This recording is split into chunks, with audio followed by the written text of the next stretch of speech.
पहाटेच्या शपथविधीवरून धनंजय मुंडेंनी खळबळजनक वक्तव्य केले। पहाटेच्या शपथविधीवेळी मी दादांना जाऊ नका असं सांगितलं होतं असं मुंडे म्हणाले। शपथविधी षडयंत्र आहे हे दादांना सांगितलं होतं पण दादांनी ऐकलं नाही।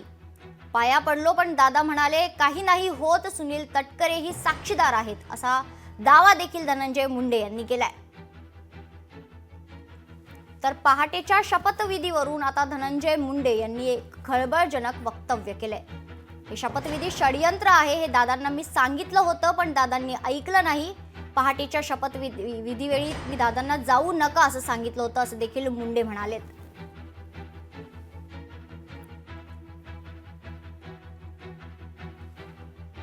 एवढंच नाही तर मी पाया पडलो पण दादा म्हणाले की काही होत नाही असं देखील मुंडे यांनी दावा केलाय।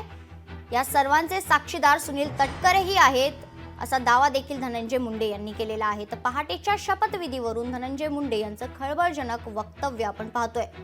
पहाटेच्या शपथविधीवेळी मी दादांना जाऊ नका असं सांगितलं होतं मात्र त्यांनी माझं ऐकलं नाही। शपथविधी षडयंत्र आहे हे दादांना मी सांगितलं होतं पण दादांनी ऐकलं नाही असं धनंजय मुंडे म्हणाले।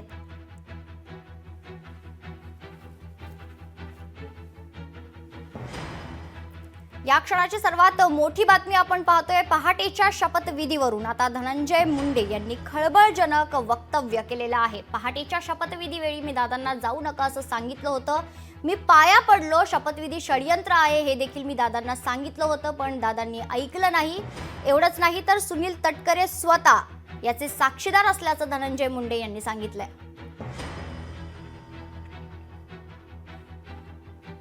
तर राष्ट्रवादी शरद पवार गटाच्या विद्या चव्हाण आपल्या सोबत जोडल्या गेलेल्या आहेत। विद्याजी, धनंजय मुंडे यांचं खळबळजनक वक्तव्य समोर येते। पहाटेच्या शपथविधीवेळी मी दादांना जाऊ नका असं सांगितलं होतं असं मुंडे म्हणतायत, तुमची काय प्रतिक्रिया आहे?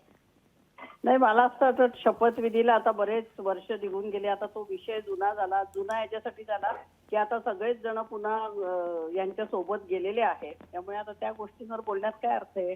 धनंजय मुंडेंना म्हणा मग तुम्ही तेव्हा का गेला, एवढ्या पाया पडत होता आणि दादाला कसं ब्लॅकमेलिंग केलं होतं, ईडी, इन्कम टॅक्सच्या धाडी, आणि दादा बेजार झाले होते। कोणाच्या राष्ट्रवादीच्या कोण्या नेत्याच्या सांगण्यावरनं तर ते निश्चित गेले नाही, तो निर्णय त्यांचा स्वतःचा होता।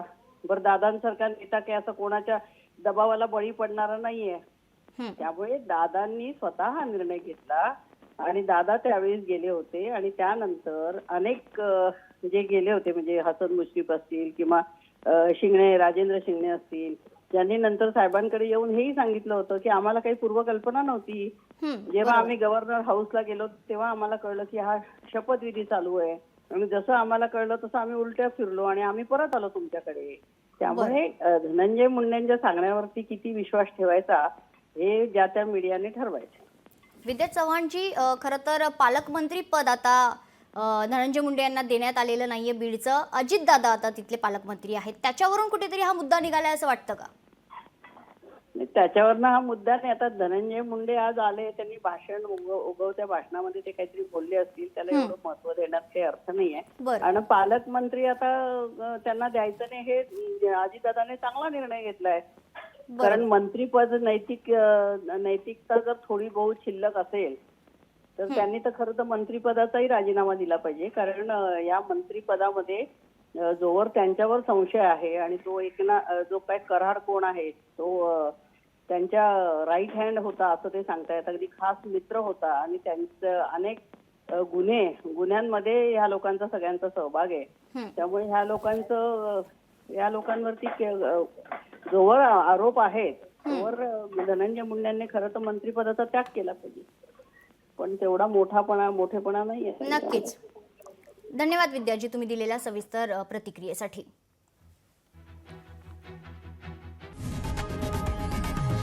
लोकशाही मराठी ऐका, पहा, जागरूक रहा।